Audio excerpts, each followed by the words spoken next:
7 India में आप સૌનું હાર્દિક સ્વાગત છે। સમાચાર છે કે ટ્રકોની ચોરી કરનાર આરોપી છત્તીસગઢથી ઝડપાયો। સુરતમાં 10 થી 12 વર્ષથી વોન્ટેડ આરોપીને આખરે ક્રાઇમ બ્રાન્ચ પોલીસે ઝડપી પાડ્યો।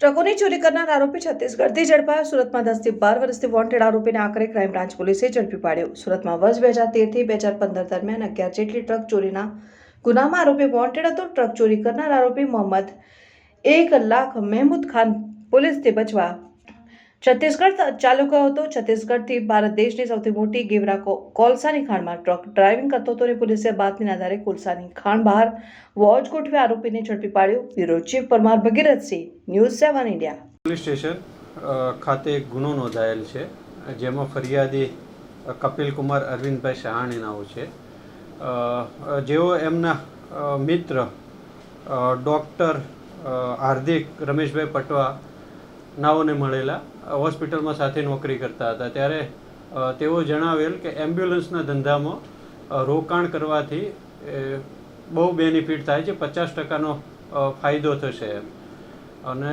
એમને સમજાવ્યા કે 50% ફાયદો થશે, 2 વર્ષની અંદર તમારે મૂડી જોઈતી હોય તો પરત કરી દેવામાં આવશે। એ રીતે ફરિયાદીનાઓએ અલગ અલગ રકમનું રોકાણ કરેલ, અને જે રોકાણ કરેલું એમાં એમ્બ્યુલન્સ નહીં આવેલી, પછી તેઓ દ્વારા ફરીથી ઉઘરાણી કરવામાં આવે। એમના જેવા બીજા પણ 12 લોકો જે મેડિકલ ક્ષેત્ર સાથે સંકળાયેલા છે એમને પણ રોકાણ કરાયેલું, જે રોકાણ ટોટલ 5,24,10,000 જેટલું હતું એમ।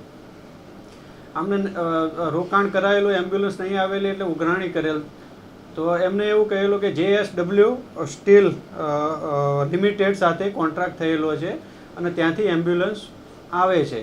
ત્યાં તપાસ કરતા હોય તો તે જે એમને જે આપવામાં આવેલ હતો તે કરાર ખોટો અને બોગસ હતો એમ, તો એ બેઝ ઉપર એઓએ કમ્પ્લેન કરાવેલ, જેની અંદર અત્યારે 2 આરોપી અટક કરવામાં આવેલ છે।